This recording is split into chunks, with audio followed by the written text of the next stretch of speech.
Bismillahirrahmanirrahim. Assalamualaikum warahmatullahi wabarakatuh. Apa kabar semuanya?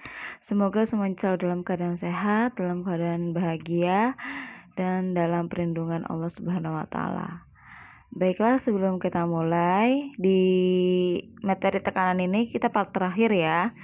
Kita berdoa dulu, semoga apa yang dipelajari mudah dipahami dan bermanfaat buat kita. Berdoa, dimulai. Amin. Baiklah, kita masuk ke bagian terakhir dari bab tekanan. Kemarin kita sudah ya, tekanan pada benda padat, rumusnya P sama dengan F dibagi A. Dia terhubung dengan luas. Kemudian ada tekanan hidrostatis ya, tekanan pada zat cair. Ya, pH sama dengan Rho kali G kali H, dia terhubung dengan volume. Kemudian ada tekanan pada udara ya, yang mana P bar sama dengan 76 dikurang H dibagi 100 cm.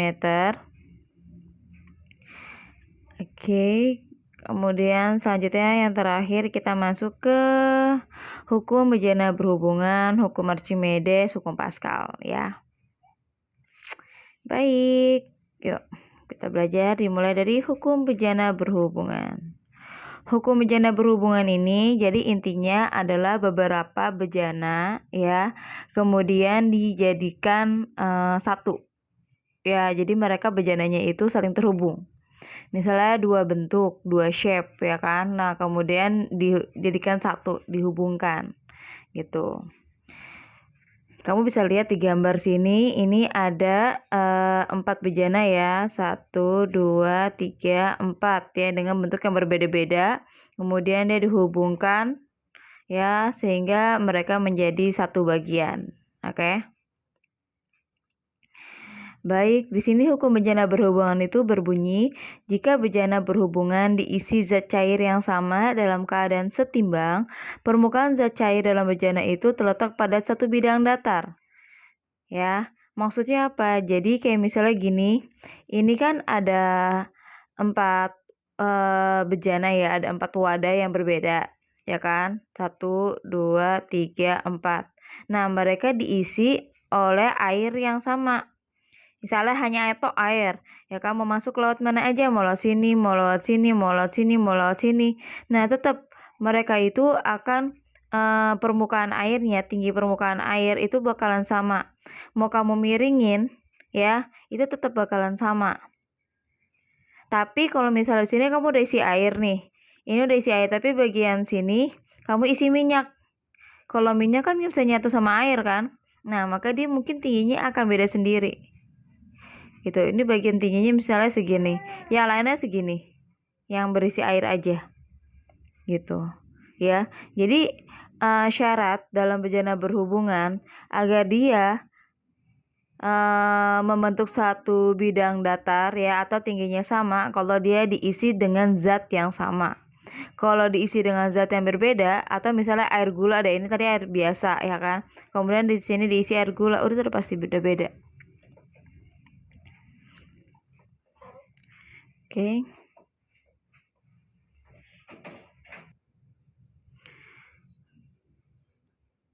Di sini untuk bejana berhubungan itu dia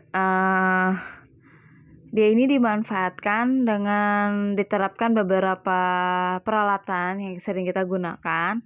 Salah satunya kayak misalnya ceret tuh teko ya, sama pipa ledeng ya. Jadi mau seperti apa kalau misalnya isinya sama, kayak misalnya tekonya diisiin sama air teh gitu, ya dia permukaan tingginya akan sama. Contohnya gini, misalnya kamu coba ya, ibu bikin teko misalnya ini. Jadi ini misalnya kamu lagi nuang teko, gimana ya?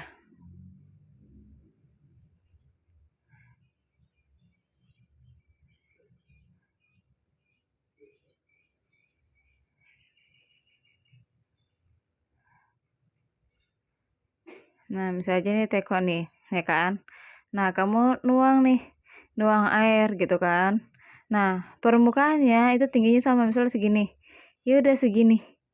Ini permukaan airnya. Ini permukaan air segini. ya. Jadi dia itu bakalan ngebentuk bidang yang datar gitu. Pada saat kamu miringin ya dia segini. Tapi nanti kalau misalnya tegak ya udah sama lagi kayak gini gitu ya. Jadi dia akan terus membentuk bidang yang datar, mau diapain, mau dimiring kayak gimana, tetap dia akan membentuk bidang datar. Padahal kan ada dua bentuk ya, 1, 2 ya kan itu.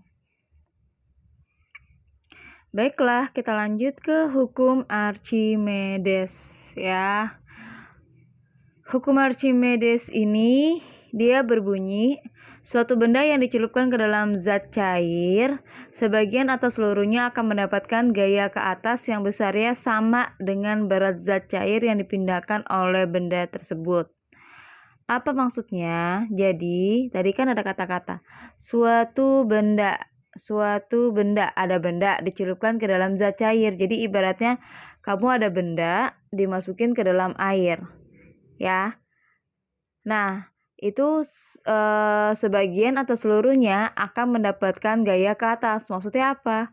Jadi bendanya itu kadang dia tetap ada di permukaan air, di atas permukaan air ada dia yang melayang, nggak ke atas, nggak ke bawah, ada yang dia di bawah permukaan air atau tenggelam gitu. Nah, itu kemungkinan benda kalau dicemplungin ke dalam air. Nah, prinsip dari hukum Archimedes ini digunakan dalam beberapa alat. Contohnya adalah penggunaan kapal laut, galangan kapal, hidrometer, dan jembatan ponton ya. Dari pengertian di sini ya dapat diaplikasikan dalam sebuah rumus, yaitu FA sama dengan Rho kali G kali V ya. Tadi suatu benda dicelupkan ke dalam zat cair, sebagian atau seluruhnya akan mendapatkan gaya ke atas yaitu FA. F gaya A, gaya apung atau gaya ke atas. Yang besarnya sama dengan berat zat cair. Ya, berat zat cair. Jadi berat jenis. Berat jenis itu adalah gabungan dari massa jenis dan gravitasi. Oke. Nah, dia terpaut sama, kalau air berarti sama volume. Oke. F, A, ya, itu adalah gaya apung. Mau gaya apapun, satuannya adalah Newton. Rho adalah massa jenis benda, ya, satuannya adalah kilogram per meter kubik. G adalah gravitasi, satuannya adalah meter per sekon persegi. Dan V itu adalah volume, satuannya adalah meter kubik. Nah, sekarang kita lihat. Jadi, kalau misalnya ada benda dicelupkan ke dalam zat cair, apa yang terjadi? Ada yang tenggelam, ada yang melayang. Melayang itu nggak ke atas, nggak ke bawah. Kemudian ada yang mengapung, ya. Nah, di sini kenapa sih benda itu bisa tenggelam? Karena massa jenis benda itu lebih besar, ya. Jadi massa jenis benda itu lebih besar dari massa jenis air. Oke. Nah, kalau melayang kan nggak ke atas nggak ke bawah, berarti massa jenis benda itu sama dengan massa jenis air. Ini ada di sini ya. Nah, sedangkan kalau dia mengapung berarti massa jenis benda dia lebih ringan kan? Ya, berarti lebih kecil daripada massa jenis air. Gitu. Artinya di sini kalau bisa tahu kan, kalau misalnya kemarin kan rumus tekanan hidrostatis pH sama dengan Rho kali G kali H. Ya kan? Berarti semakin dia dalam, ya, maka tekanannya akan semakin besar. Nah, maka dari itu semakin dia tenggelam, ya. Nah, maka tekanan hidrostatisnya akan semakin besar. Tapi kalau tekanan hidrostatis semakin besar, gaya apungnya semakin kecil. Karena gaya apung itu semakin kecil kalau dia ya mengapung. Ya. Jadi kalau yang ini tekanan hidrostatisnya yang paling besar. Ya, kalau ini gaya apungnya makin besar. Gitu. Jadi gaya apung itu terbesar ya kalau misalnya dia itu ya semakin di atas. Kalau semakin di atas berarti makin besar. Oke, next kita ke rumus.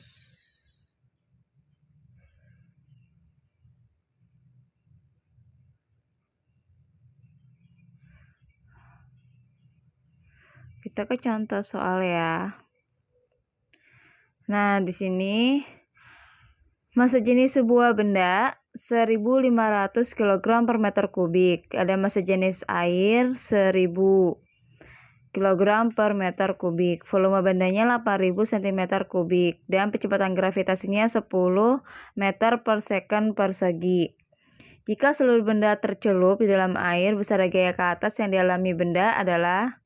Nah, ini udah dibikin ketahui, maka apapun itu pakai diketahui biar gampang, biar bisa menentukan apa rumusnya. Massa jenis sebuah benda, rho benda ya. Massa jenis air nih 1.000, rho air. Oke, percepatan gravitasi 10 G. Volume benda 8.000 nih VB ya. Nah, yang dicari adalah dia minta berapa besar gaya ke atas. FA sama dengan rho kali G kali V. Ingat bukan kali H. Kalau H itu adalah PH ya. Kalau FA gaya apung itu V. Oke, berarti rho-nya ini dia mintanya apa? Yang dialami benda kan? Berarti yang dicari adalah pakai, nah ininya pakai rho air. Ya, 1.000. Gravitasinya 10. Nah, volumenya itu harus diganti jadi 0,008. Kenapa? Karena di sini satuannya masih cm kubik. Berarti harus diubah ke meter kubik ya. Jadi 8.000 dibagi 1 juta. Ya, hasilnya adalah 0,008 meter kubik.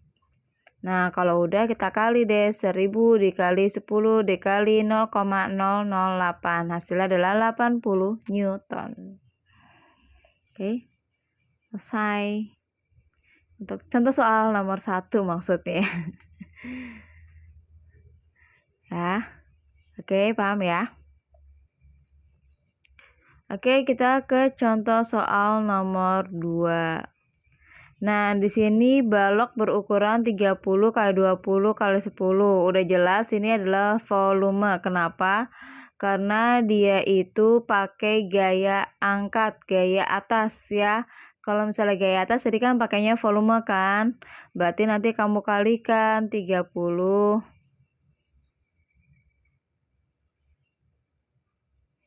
Nah, berarti kamu kalikan nih 30 kali 20 kali 10 kamu kaliin ya. Nah, tapi kan itu masih cm, berarti kamu ubah ke meter. Jadi 30 cm jadi 0,3 meter.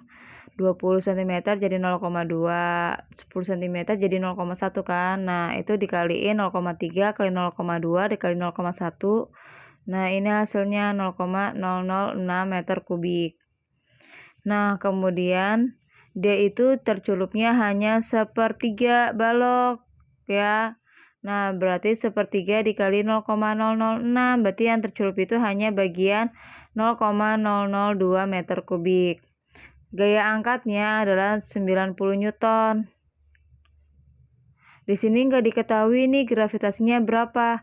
Nah, walaupun nggak diketahui, kamu bisa udah tahu. Kenapa? Karena gravitasinya ini adalah gravitasi bumi yang sudah konstan. Gravitasi bumi itu adalah sekitar 9,8 meter per sekon persegi atau dibulatkan menjadi 10 meter per sekon persegi. Jadi walaupun di sini nggak dituliskan berapa besar gravitasinya, kamu nggak usah bingung. Tambahin aja sendiri karena gravitasi itu udah konstan angkanya. Ya, dia nggak akan berubah. Kecuali soalnya adalah gaya apung misalnya di planet Mars. Nah, itu baru. Kamu harus cari gravitasi yang di planet Mars.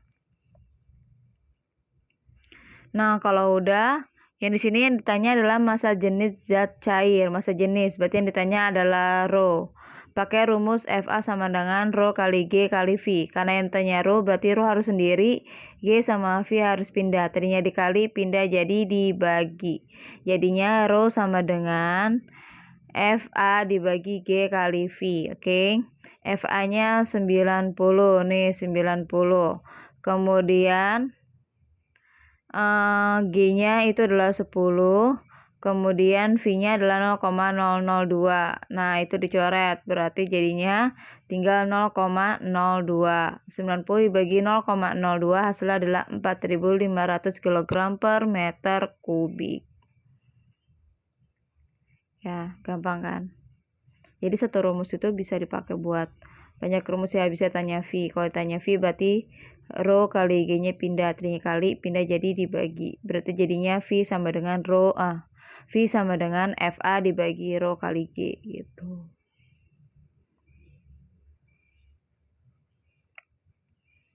Oke, yang terakhir adalah tentang hukum Pascal. Ya, hukum Pascal di sini adalah gaya yang bekerja pada suatu zat cair dalam ruang tertutup. Tekanannya diteruskan oleh zat cair itu ke segala arah sama besar.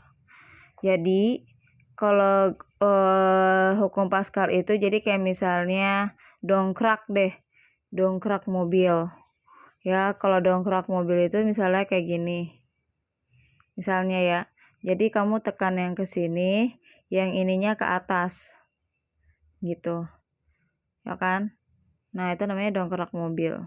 Nah, maka di sini dalam hukum Pascal itu beberapa alatnya, contohnya kayak dongkrak hidrolik, mesin pengangkat mobil hidrolik, dan kempa hidrolik. Dia dinyatakan dengan rumus, berarti kan tadi kan ada yang kayak gini ya. Ini satu didorong ke bawah, yang satunya ke atas gitu kan. Nah, makanya ada dua bagian ya.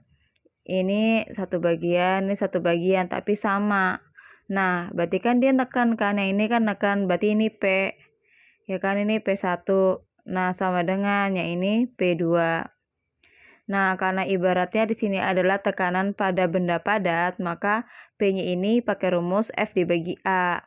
Nah, berarti F1 dibagi A1 sama dengan F2 dibagi A2. Inilah rumusnya jadinya. Pada hukum Pascal. Ya.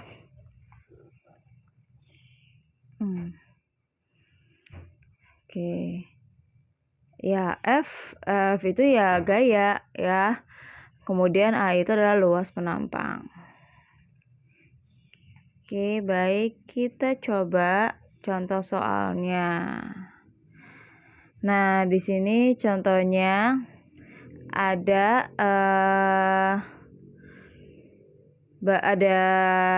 contohnya ini bagian apa ya, derek mobil deh ya, dongkrak hidrolik mobil. Nah, ini bagian yang A, ini bagian yang B. Jadi yang A itu memberikan tekanan.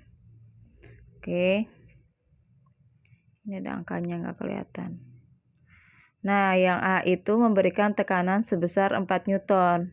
Nah, diketahui ya ada luas katup A 50 cm kubik dan luas katup B 0,5 meter persegi. Gaya FB yang dihasilkan sebesar, nah ini kan dia luas kan, memang tadi kan pakai luas. Nah, di sini yang B udah ketemu nih luasnya 0,5 meter persegi, tapi yang A luasnya belum berubah. Ya, berarti 50 cm persegi dibagi 10.000 itu jadi 0,005 meter persegi. Berarti yang nggak ada kan FB, ya kan? Nah, kita nyari FB nih. Berarti rumusnya adalah FA dibagi AA sama dengan FB dibagi AB. FA-nya udah ada nih 4 Newton. Kemudian AA-nya adalah 0,05 meter persegi. FB-nya yang dicari ya. Ini kita nyari FB. Dibagi 0,5 meter persegi. Nah, karena yang dicari FB, nah kita bisa kali silang nih. FB dikali 0,005, berarti 4 dikali 0,5. Nah, karena nah kita hitung dulu deh, boleh nih. 4 kali 0,5 hasilnya adalah 2. Ya kan? Berarti kan hasilnya FB dikali 0,05 sama dengan 2 kan? Tapi karena FB yang dicari, maka 0,5 pindah, tadinya dikali, pindah jadi dibagi. Jadinya FB sama dengan 2 dibagi 0,05. Hasilnya adalah 400 Newton. Selesai. Ya.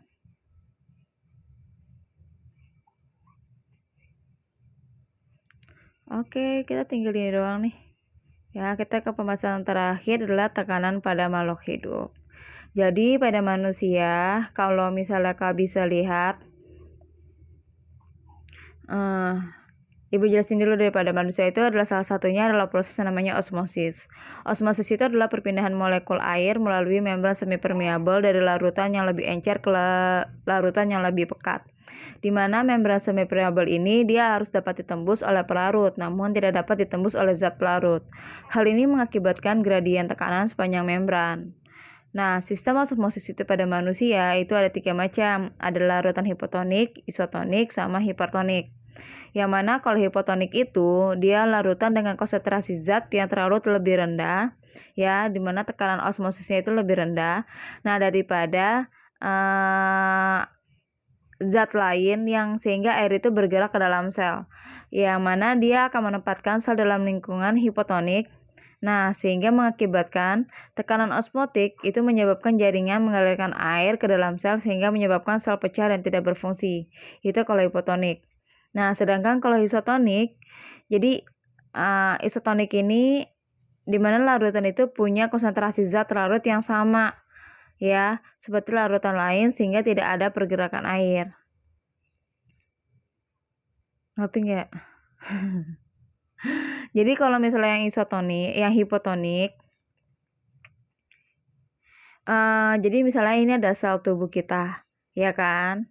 Nah, konsentrasi zat ini ya di dalam sel ini dia lebih rendah dibandingkan di luar. Jadi air yang ada di luar dia masuk ke dalam sel. Nah, kalau air masuk ke dalam sel terlalu banyak, nah ini selnya bisa pecah gitu. Ya, karena tekanan yang ada di